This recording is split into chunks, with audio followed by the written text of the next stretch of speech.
สวยๆ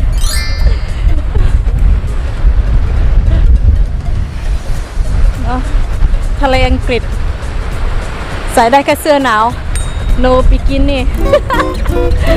เล่นไม่ได้เนาะมันหนาวเราก็มาดูวิวสวยๆกันเอา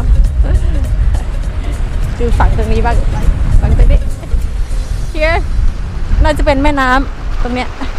น่าจะเป็นแม่น้ำเนาะแล้วก็ไหลลงทะเลไหลลงทะเล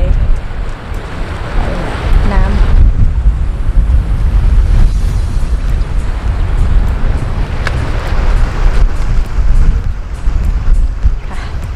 ลูกสาวก็วุ่นวายกับหมาเนาะ น้องหมาตื่นเต้น น้ำใสๆมีจุ่มเด้อนะ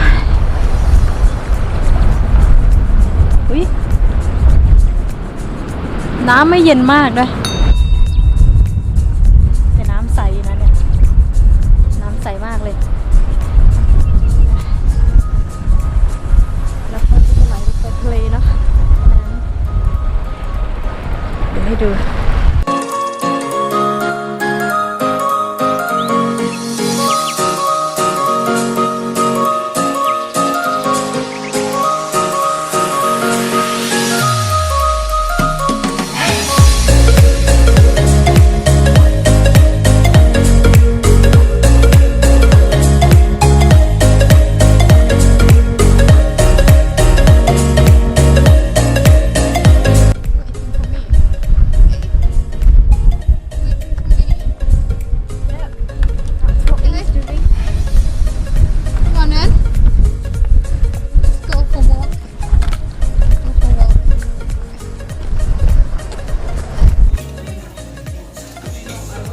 หลังจากที่เดินหนาวเนาะ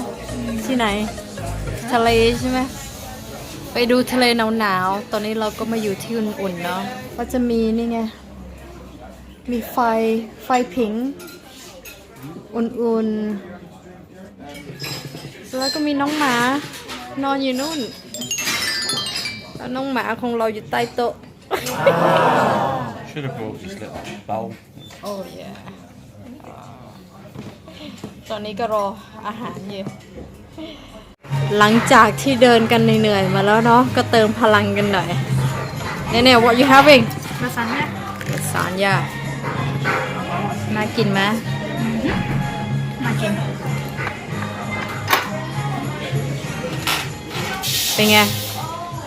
อร่อยเบียร์นี่ของแม่นะไม่ใช่ของลูก